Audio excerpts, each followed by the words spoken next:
En tant qu'adventistes du septième jour, nous avons une mission, nous avons un but, et quel privilège d'être appelé par Dieu à le rejoindre dans sa mission extraordinaire, dans son objectif en ces derniers jours de l'histoire du monde.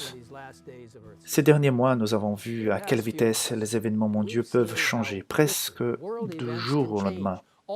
Pour ainsi dire, les marchés mondiaux ont été durement touchés.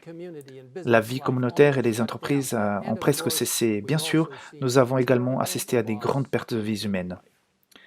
Cela a entraîné de nombreux défis pour notre Église mondiale, pour nos institutions, pour nos activités missionnaires, pour nos églises locales et pour les membres de notre Église.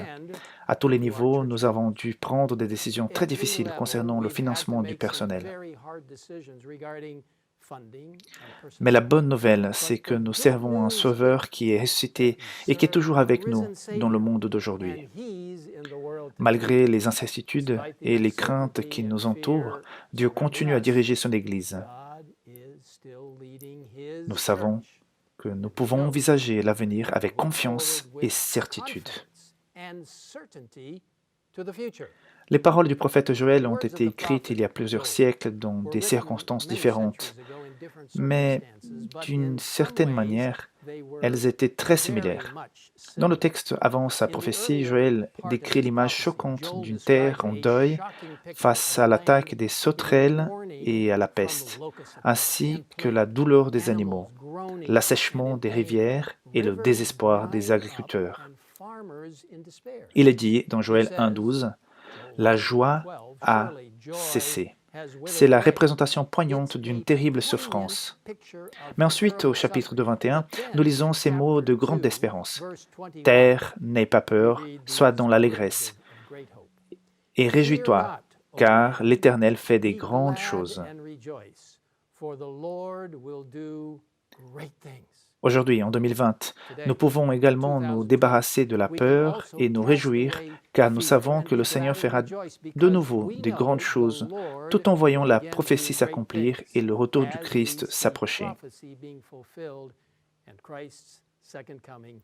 Ce texte dit que non seulement Dieu fera des grandes choses à l'avenir, mais qu'il fait aussi des choses merveilleuses en ce moment.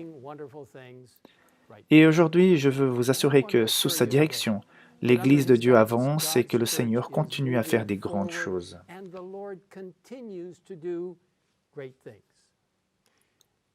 Nous louons Dieu pour les grands progrès réalisés dans la mission dans les villes, dans le ministère de la Santé et l'évangélisation des nouvelles régions du monde. Le fait d'atteindre des nouveaux groupes de personnes. Nous voyons des centaines de milliers de membres d'Église qui s'impliquent joyeusement en tant que TMI, engagement total des membres. Nous constatons un engagement renouvelé des membres de l'Église en faveur du réveil et de la réforme. Nous voyons l'Église s'unir en mettant l'accent sur la mission. Alors que nous avançons en tant qu'Église pour mettre en œuvre les objectifs clés du plan d'évangélisation I Will Go, nous devons le faire dans une profonde humilité en nous appuyant totalement sur le Saint-Esprit. Ellen White nous dit « L'Église établie pour servir, elle a pour mission de proclamer l'Évangile. » Et elle ajoute « Il est indispensable de travailler avec ordre en suivant un plan bien conçu et en visant un objectif précis. » Cela signifie que le succès de notre mission donnée par Dieu exige une planification minutieuse, même dans la prière. Alors que notre Église mobilise ses ressources pour l'implication totale des membres, il est important que nous nous appuyions sur le Saint-Esprit pour nous guider dans une planification et une mise en œuvre judicieuse. Tout au long des Écritures, nous voyons à quel point la planification est importante pour Dieu. Tout d'abord, Dieu est un Dieu de but et d'ordre. C'est à juste titre que nous faisons référence au plan de salut. Une grande partie de l'Exode, chapitre 25-40, contient des détails méticuleux des plans de Dieu pour la construction du tabernacle. Dans Genèse 6, 8, 22, nous voyons que Noé a mis en œuvre un plan spécifique et détaillé de Dieu sur la façon de construire l'arche. Dans Luc 14, 28, 32, Jésus raconte deux histoires qui illustrent l'importance de la planification. La première histoire est celle d'un constructeur qui doit s'asseoir et calculer le coût avant de commencer. La deuxième est celle d'un roi qui doit s'asseoir et déterminer s'il a assez de soldats pour mener à bien la bataille. Certains pourraient dire, Pasteur Wilson, faire des plans pour l'avenir montre un manque de foi dans la proximité du retour de Jésus. Nous n'avons pas le temps des longues recherches, de développer des objectifs et de mesurer des indicateurs clés de performance et tout le reste. Ils ne sont qu'une distraction de notre mission. Allons travailler. C'est ce que disent certains. Bien que je puisse comprendre la passion pour la mission qui se cache derrière cette pensée, on nous a clairement dit que faire fructifier jusqu'au retour de Jésus, comme indiqué dans Luc 19, 13. Faire fructifier doit être fait de toute urgence, mais cela doit aussi être fait dans la prière, avec soin et de manière organisée. Dans le livre Le ministère évangélique, à la page 406, il est dit « Il faut davantage prendre ses responsabilités, réfléchir, élaborer des plans, mettre ses capacités intellectuelles au service du maître. » Dans le livre Événements des derniers jours, l'un de mes écrits préférés, on peut lire à la page 62. Le Seigneur a déclaré que lorsqu'il reviendra, certains disciples parmi ceux qui l'attendront seront engagés dans des affaires commerciales. Certains seront en train de semer dans les champs, d'autres en train de moissonner et d'autres de moudre à la meule. Il n'entre pas dans la volonté de Dieu que ses élus abandonnent les devoirs de la vie quotidienne et les responsabilités et se consacrent tout simplement à une contemplation paresseuse, vivant dans un rêve religieux. Et s'il y a quelque chose qui nous empêchera de vivre dans un rêve religieux irréaliste, ce sont les données concrètes requises par la planification stratégique. Des données qui nous aident à comprendre où nous en sommes actuellement en tant qu'Église sur des questions clés où nous devrions être. La proximité du retour du Christ devrait rendre encore plus impérative la mobilisation de nos ressources de la manière la plus efficace et la plus productive possible. Le Saint-Esprit doit être au centre. Le plan d'évangélisation I Will Go reconnaît clairement le rôle indispensable du Saint-Esprit. Je vous encourage à examiner le document dans la prière. Vous pouvez le lire en ligne. Veuillez copier l'adresse de référence et y accéder. Dans le document, vous découvrirez, en plus des 10 objectifs stratégiques, qu'il y a une dernière catégorie. Objectif du Saint-Esprit, à définir comme le Saint-Esprit nous dirige. Non seulement le Saint-Esprit nous guide dans l'élaboration de nos plans, mais il nous amène parfois à adapter ou à modifier nos plans en fonction de l'évolution des circonstances et de sa volonté. Nous pouvons clairement voir ce qui se passe dans la vie de l'apôtre Paul. Par exemple, il espérait et prévoyait depuis longtemps de visiter l'église de Rome, mais dans sa lettre aux Romains, Paul écrit que malgré tous ses espoirs et ses projets de leur rendre visite, ce qui m'a souvent empêché d'aller chez vous, Romains 15, 22, l'obstacle qu'il a rencontré était en grande partie l'œuvre du Saint-Esprit. De même, Luc dit que Paul et ses compagnons aient eu l'intention de prêcher en Asie. Le Saint-Esprit le lui a empêché à l'époque. En tant qu'Église, nous devons être prêts et capables de nous adapter, prêts à répondre à l'appel de Dieu, à mettre de côté nos plans et à aller dans toutes les directions qu'il pourrait nous appeler. Alors que nous regardons en tant qu'Église avancer dans la direction à laquelle Dieu nous appelle, je crois que l'histoire de Néhémie, les chansons du roi Artaxerxès, est un exemple pour nous tous. Néhémie, le planificateur, dont Instructions pour un service chrétien effectif à la page 216, Ellen White écrit « Il faut des Néhémies à l'Église aujourd'hui, non des hommes qui peuvent non seulement prier et prêcher, mais des hommes dont les prières et les sermons sont empreints d'un dessein bien arrêté.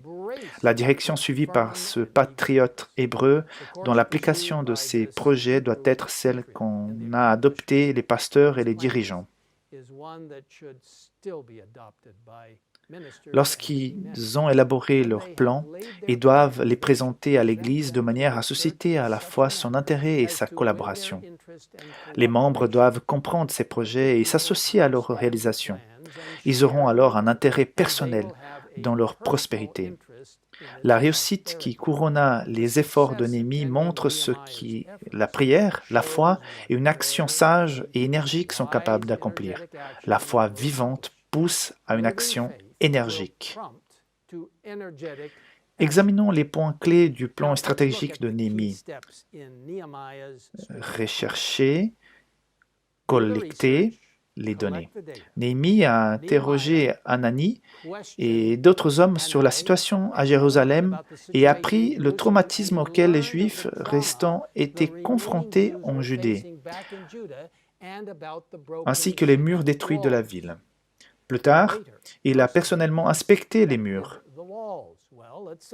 Eh bien, ces dernières années, des enquêtes ont été menées qui mettent en évidence de nombreux défis et domaines de besoins auxquels nous sommes confrontés en tant qu'Église, des défis et des besoins auxquels nous devons faire face si nous voulons être l'Église que Dieu nous a appelés à être et si nous voulons mener à bien la mission qu'il nous a donnée. L'histoire de Néhémie nous montre la voie à suivre pour relever ces défis.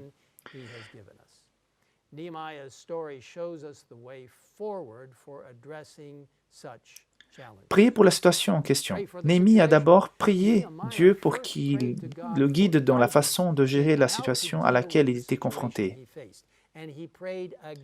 Il a prié à nouveau juste avant de faire sa demande au roi. La prière doit être le fondement de tous les programmes ou plans que nous faisons. Nous devons être une Église qui prie. Bien sûr, nous sommes appelés à faire des projets, mais nous ne devons jamais prétendre les faire dans notre propre sagesse. Toute compétence, intelligence ou éducation à laquelle nous pourrions apporter ne vaut rien sans la direction et la bénédiction de Dieu. Fixez l'objectif. Restaurer l'honneur de Jérusalem et l'honneur de Dieu de Jérusalem. Néhémie avait une compréhension claire de son but. Restaurer l'honneur de Jérusalem et, ce faisant, restaurer l'honneur de Dieu de Jérusalem. Son but était bien plus que la simple reconstruction des murs de la ville.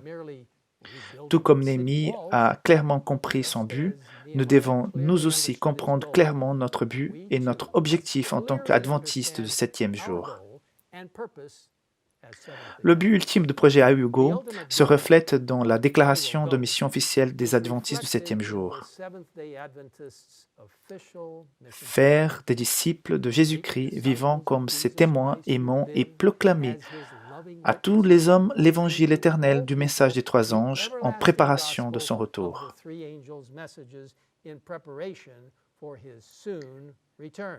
Faites des pas en avant pour atteindre l'objectif. Maintenant, après avoir bien compris son objectif, Néhémie a pris des mesures pour l'atteindre. La Bible décrit clairement ces étapes. Tout d'abord, Néhémie a prié à nouveau. Puis il a demandé au roi la permission de revenir et de reconstruire. Et ensuite, il a demandé et reçu des ressources de la part du roi, des lettres de soutien royal, du bois, de la forêt du roi. Puis, il s'est humilié devant Dieu, lui donnant à Dieu la gloire due à son nom. Il avait confiance en la fidélité de Dieu. Dieu avait été fidèle à ses menaces lorsque son peuple s'était séparé de lui. Il les avait dispersés parmi les nations selon sa parole. Et Néhémie y trouva l'assurance qu'il serait tout aussi fidèle dans l'accomplissement de ses promesses.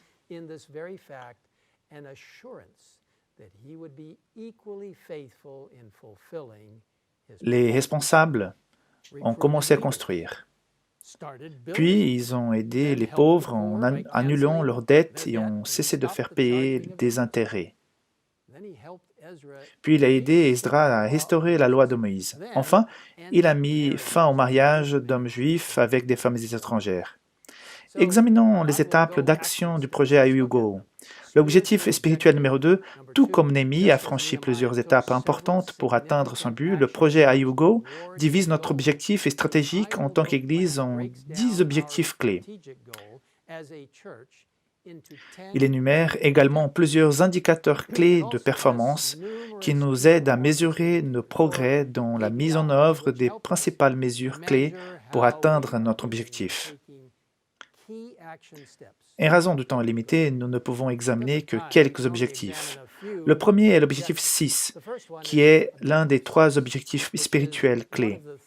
Il est dit, pour croître, le consentement, le maintien, la récupération et la participation des enfants, des jeunes et des jeunes adultes. Des enquêtes montrent que trop de nos précieux jeunes quittent l'Église.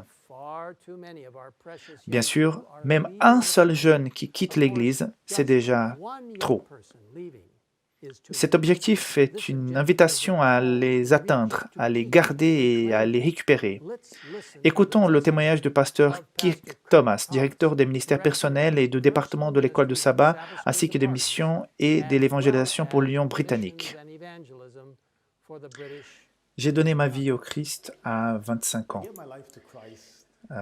J'ai été baptisé dans l'église adventiste du 7e jour de Bachelor en Guyane.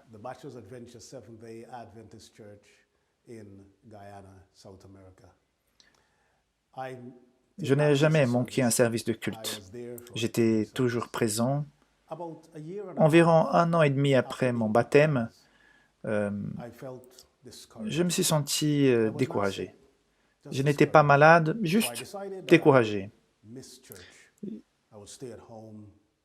J'ai décidé de ne pas aller à l'église, mais de rester à la maison et dormir. Vers 14h30 ce samedi après-midi, ma mère m'a secoué vigoureusement en essayant de me réveiller. Quand je me suis réveillé, elle m'a dit d'une voix inquiétante qu'il y avait beaucoup d'hommes à la porte, criant mon nom.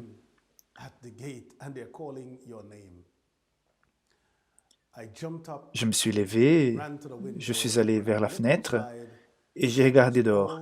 Il y avait tous les hommes de l'église adventiste du 7e jour, l'église adventiste de Bachelor.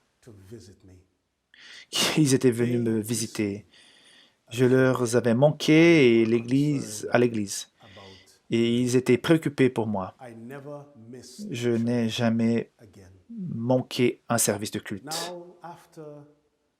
Aujourd'hui, après 25 ans, après un quart de siècle en tant que pasteur, je peux dire que cet événement est celui qui m'a vraiment ouvert les yeux sur le fait que l'Église devrait parler de communion. Même 25 ans plus tard, les gens ont toujours envie d'amour, des soins et d'éducation. Les gens recherchent encore ce lien entre les mots, les actions et les actes. Même 25 ans plus tard, j'ai trouvé tout cela dans l'Église dont j'étais membre. Et j'espère que les gens le trouveront dans l'Église dont je suis l'un des dirigeants, même 25 ans plus tard. Que Dieu vous bénisse. Quel beau témoignage du pasteur Thomas. Ellen White, dans les paraboles de Jésus, page 161, nous rappelle « Si la brebis perdue n'est pas ramenée au bercail, elle erre jusqu'à ce qu'elle périsse. Beaucoup vont à la ruine parce que personne ne leur a tendu une main secourable pour les sauver.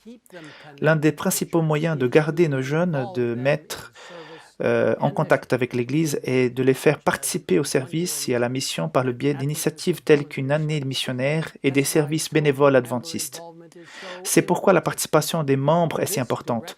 Ceci est directement lié au premier objectif missionnaire du projet AUGO, raviver le concept de mission mondiale et de sacrifice pour la mission comme un mode de vie qui implique non seulement les pasteurs, mais aussi tous les membres de l'Église, jeunes et âgés, dans la joie de témoigner pour le Christ et de faire des disciples.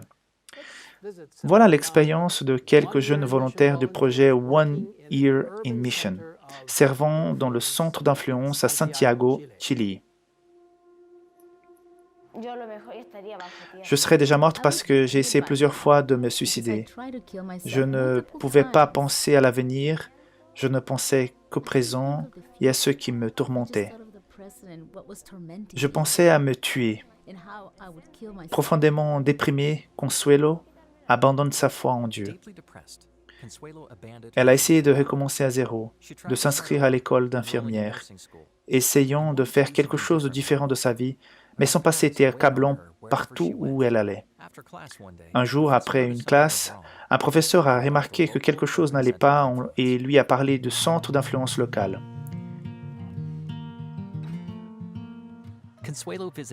Consuelo a visité le centre où elle était reçue par Micheli et Angie, des volontaires adventistes du programme missionnaire.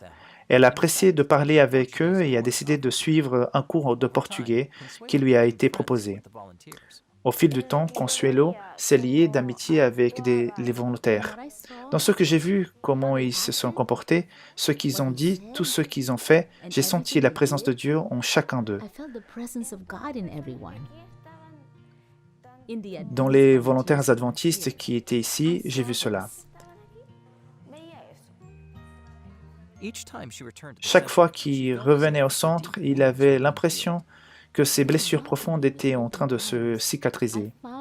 Ils m'ont accueilli à bras ouverts. J'ai trouvé une autre famille ici, un autre foyer. Les volontaires ont commencé à lui parler de Dieu. C'était la première fois après si longtemps que Consuelo se sentait prête à parler de sujets spirituels. Elle a demandé des études bibliques et a progressivement développé une nouvelle compréhension et une nouvelle relation avec le Seigneur. Le fait d'être ici m'a aidé dans plusieurs aspects. J'ai vu l'amour de Dieu, la grâce de Dieu que je n'avais trouvé nulle part. Je me suis senti de plus en plus proche de Dieu, croyant en lui, ayant plus de foi en lui, pendant le temps où j'étais ici. Depuis lors, Consuelo a été baptisée, faisant partie de l'Église adventiste du 7e jour. Maintenant, elle est bénévole au centre, faisant des consultations médicales gratuites. Comme Consuelo, nombreux sont ceux qui recherchent la communauté et l'amour, mais la plupart des gens sont trop méfiants à l'égard des religions pour voir ces choses dans une église traditionnelle. Beaucoup de gens viennent ici avec une vision, peut-être un peu méfiant car ils ne savent pas ce que nous pourrions demander en retour. Mais lorsqu'ils voient un environnement différent, où il n'y a que de l'empathie, de l'amour et de l'amitié, ils changent complètement d'avis. Ils sont très reconnaissants visant à faire participer plus de gens. En servant la communauté, les adventistes apprennent ce qui intéresse les gens et la région. Le centre organise divers cours d'activités pour la communauté, y compris des cours de portugais, d'anglais, des démonstrations de cuisine saine, de l'artisanat et divers cours de gymnastique. Nous avons vu l'effet de la méthode du Christ sur la vie des gens, parce que nous représentons pour eux une communauté ouverte à l'Église adventiste, qui n'était pas facile à atteindre dans le passé, parce que lorsque vous avez votre propre religion, vous vous enfermez dans votre propre monde et vous ne voulez pas que quelqu'un envahisse votre vie. Ces centres brisent ces barrières, non seulement ici, mais aussi lorsque nous rencontrons chez eux, dans leur famille. C'est là que nous pouvons appliquer la méthode du Christ. Grâce à une véritable prise en charge des personnes du centre, il a touché le cœur de la communauté et les résultats ont dépassé les attentes des bénévoles. Nous avons vu à quel point ce ministère est bon pour la communauté, ainsi que pour les églises, car il fait revivre des membres adventistes. Nous avons connu un réveil au sein de l'Église. Priez pour les centres comme celui-ci, priez pour que, grâce à l'amitié et à la compassion, les gens puissent goûter l'amour de Jésus.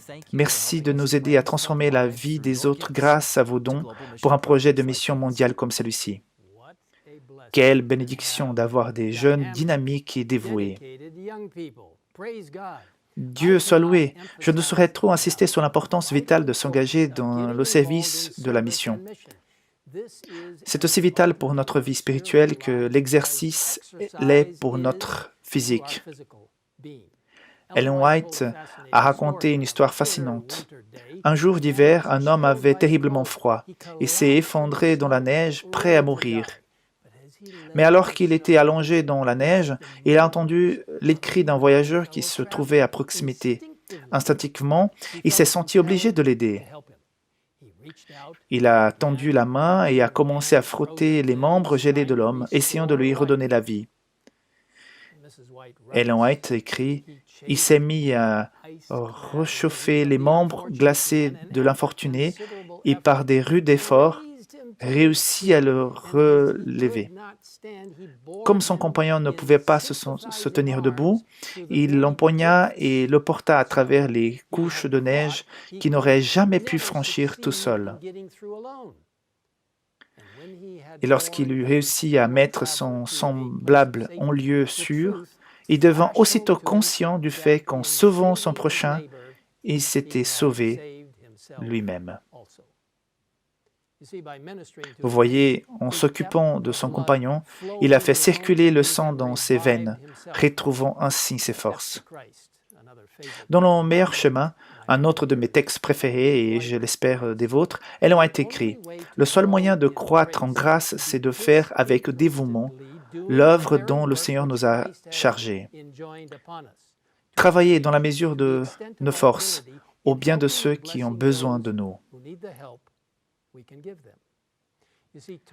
Vous voyez, l'implication des membres est un moyen important de grandir en grâce. Il y a de nombreuses années, un sage l'a bien résumé ainsi. Celui qui arrose sera lui-même arrosé. L'objectif 5 du projet I Will Go est de former les individus et les familles à une vie remplie d'esprit. Et le service et la mission sont au cœur de la formation d'un disciple. Nous parlons de l'importance vitale du réveil et de la réforme pour la mission. Et c'est vrai.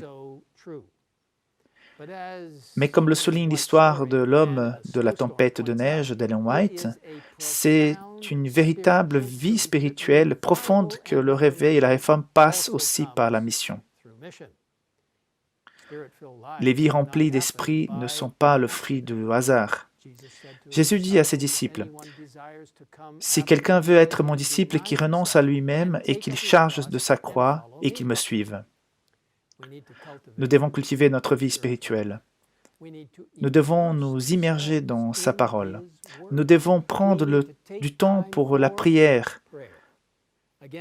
Encore une fois, dans le meilleur chemin, nous lisons « Faites tout ce qui dépend de vous pour maintenir une communion intime entre Jésus et votre âme. » Dans le ministère de la guérison, Ellen White ajoute « Par la prière, l'étude de sa parole, par la foi en sa présence, le plus faible des hommes peut s'accrocher au Sauveur et saisir sa main qui ne l'abandonnera jamais. »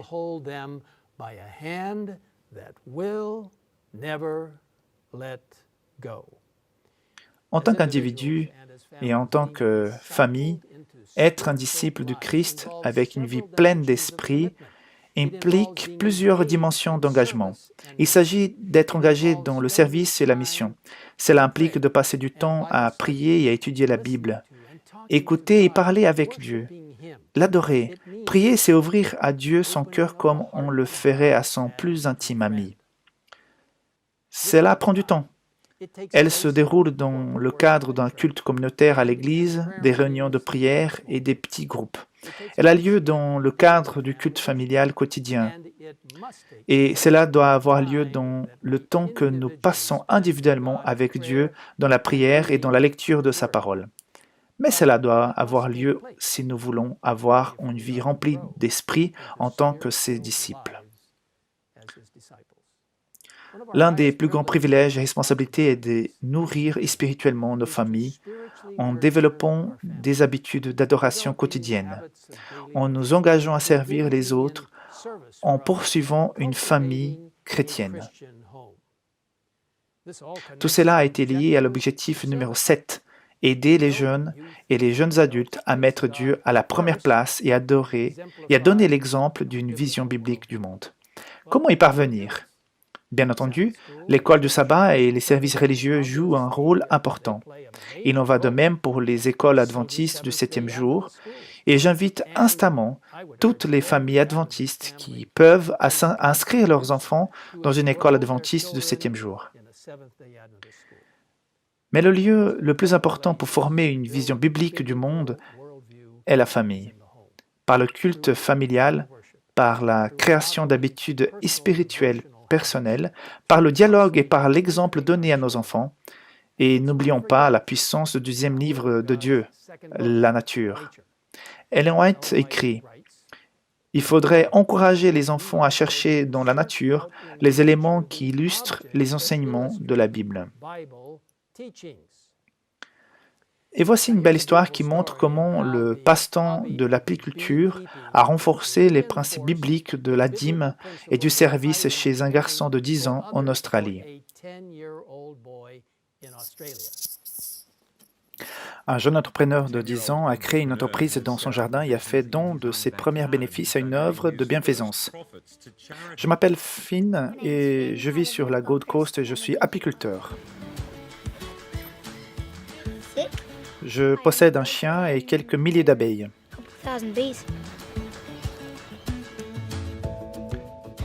Pour mon 10e anniversaire, j'ai acheté des abeilles, tout avec mon propre argent. Beaucoup de mes amis et de ma famille m'ont aidé avec de l'argent au lieu des cadeaux, afin que je puisse acheter mes propres affaires, et j'ai économisé tout cet argent en épargnant sans cesse pour essayer d'atteindre mon objectif, celui d'avoir une ruche. Je n'ai jamais fait cela auparavant et aucun membre de ma famille ne l'a jamais fait non plus. Je suis le premier apiculteur de l'histoire de ma famille.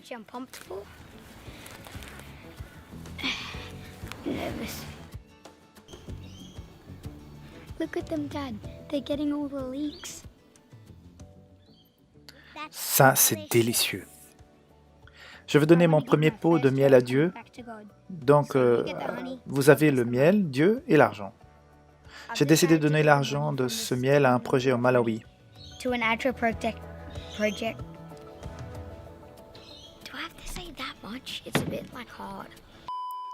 J'ai décidé de donner l'argent de ce miel à un projet au Malawi. Ce projet aidera les familles à obtenir leur propre ruche afin de générer du revenu.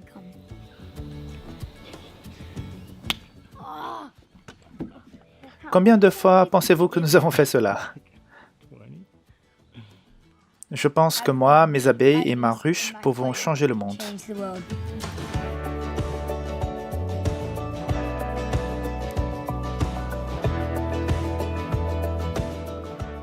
Je m'appelle Finn et je suis apiculteur.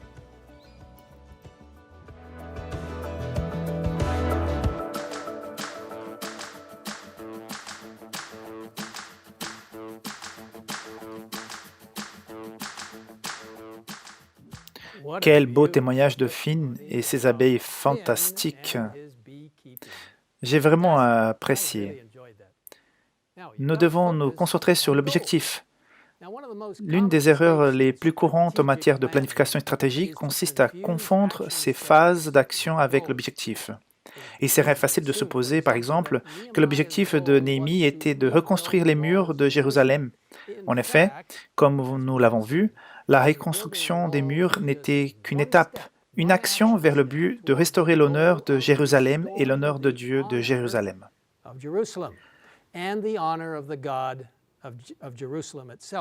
Aujourd'hui, l'Église adventiste du 7e jour possède le plus grand système scolaire protestant au monde.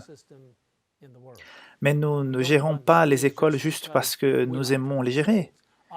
Gérer les écoles n'est pas le but de notre Église. Nous pensons que l'éducation de la personne dans son ensemble a une importance vitale et que les écoles constituent une étape vers notre objectif plus large de faire des disciples qui démontrent l'amour de Dieu, qui, à leur tour, formeront d'autres disciples. Nous gérons des centaines d'hôpitaux, mais nous ne les gérons pas seulement parce que nous aimons gérer des entreprises. Nous dirigeons des hôpitaux parce que nous aimons les gens et que nous sommes engagés dans la méthode du ministère du Christ. Nous dirigeons des hôpitaux comme une action globale vers notre objectif de former des disciples qui démontrent l'amour de Dieu, à qui leur tour forment d'autres disciples.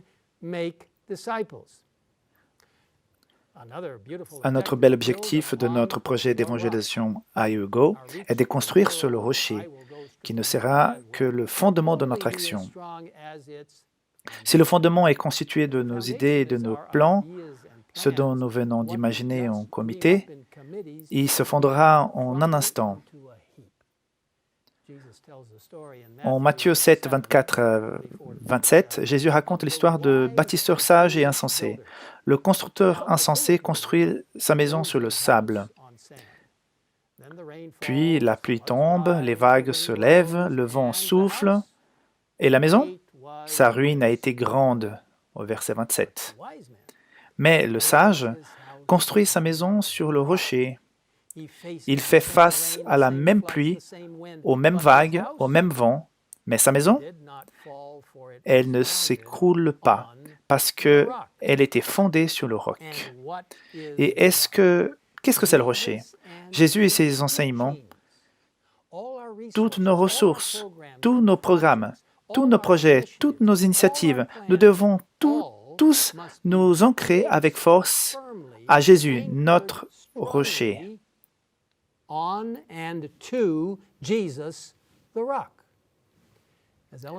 Comme écrit Ellen White, l'Église est fondée sur le Christ.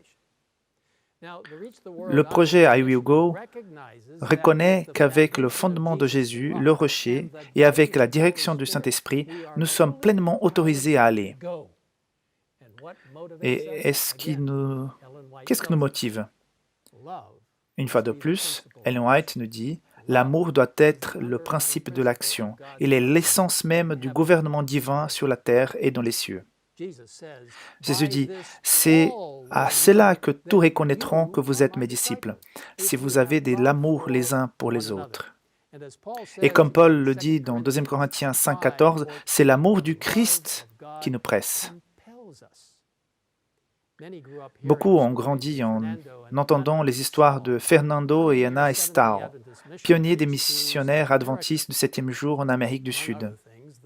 Les Stao ont notamment fondé des cliniques, des écoles et des églises autour de Titicaca, dans les Andes péruviennes. Ils se sont ensuite installés dans la région amazonienne, où l'un de leurs guides était un Indien Compa nommé Katosho Machari. Dans les années 70, l'évangéliste péruvien Alejandro Bullón a retrouvé Katosho qui vivait encore dans la région où le couple Stao avait servi. L'aîné Bullón écrit « Je l'ai trouvé assis devant un petit feu à l'intérieur de sa hutte. J'aimerais que vous me parliez de Madame et Monsieur Stao, je lui ai dit. Vous étiez son guide. Il a levé les yeux et cligné des yeux comme s'il essayait de se rappeler de ce souvenir. Ses yeux sont rapidement redevenus humides et 2 larmes ont coulé le long de ses rides que le temps avait gravées sur ses joues. Silence. J'ai senti une bosse dans sa gorge pour avoir troublé la paix de ce vieil homme. Mais sa voix tremblante d'émotion et d'années passées m'a sauvé de ma détresse. Il a dit « Il nous aime ». 3 mots. Seulement 3. Mais ils exprimaient tout ce que les Stao représentaient pour les Campas. Quel beau témoignage de vie et de témoignage chrétien. Quelle merveilleuse façon de se souvenir. Et quelle motivation plus forte pourrait-il y avoir pour tout ce qui est décrit dans le projet I Will Go.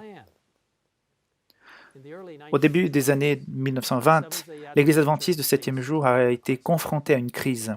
Des nouvelles possibilités d'emploi s'ouvrent dans le monde entier. Cependant, après la Première Guerre mondiale, le monde était en crise économique et il manquait $250 000 au budget du siège de l'Église dans le monde.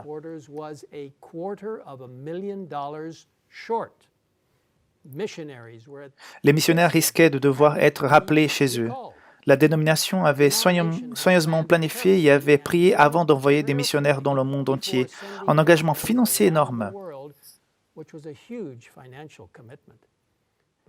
Mais personne n'aurait pu prédire la récession économique qui s'était produite.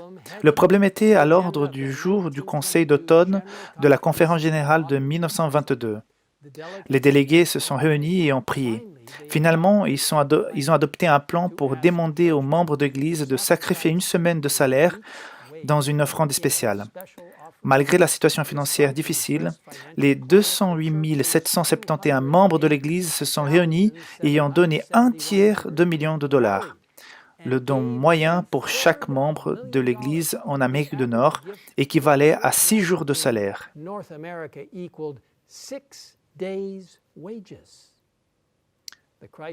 La crise a été évitée grâce au sacrifice de nos fidèles membres d'Église. Nous avons toujours des membres d'Église dévoués et nous avons toujours des crises et nous avons toujours des besoins financiers pour la mission. Il y a 5 mois, la plupart d'entre nous n'avaient jamais entendu parler du COVID-19. Aucun d'entre nous n'aurait pu prédire la dévastation de l'économie mondiale et surtout les pertes de vies humaines. Avec notre compréhension prophétique de la fin des temps, aucun d'entre nous ne devrait être surpris qu'une telle chose puisse se produire. Mais comme Dieu nous a guidés dans notre passé, nous savons qu'il continuera à nous guider dans l'avenir. Notre tâche et notre privilège est de continuer à construire notre maison sur le rocher jusqu'à ce jour merveilleux où il reviendra. Alors que nous nous approchons de plus en plus de ce jour où Jésus reviendra, je vous invite à répondre à son appel en disant «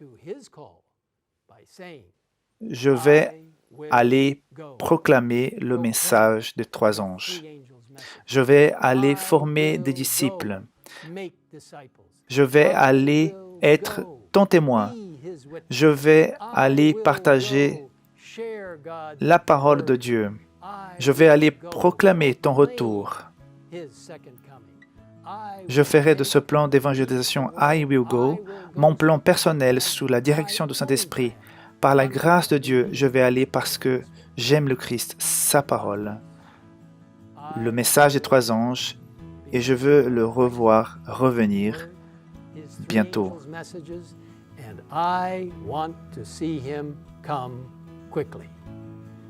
Jésus revient. Impliquez-vous, où que vous soyez, et quel que soit le cadre dans lequel vous vous trouvez en ce moment. Dieu vous appelle à faire partie de son message de dernier jour. Chacun de nous, dans un monde qui réclame des réponses éternelles. Dieu compte sur vous, sur moi. Êtes-vous prêt à y aller? Suis-je prêt à y aller? Si vous l'êtes, là où vous êtes, veuillez répéter les mots. Je vais y aller avec moi. Je vais compter. 1, 2, 3. Répétez. Je vais y aller. Que Dieu vous utilise avec force pour partager sa parole en attendant le retour de Jésus. Maranatha. Amen.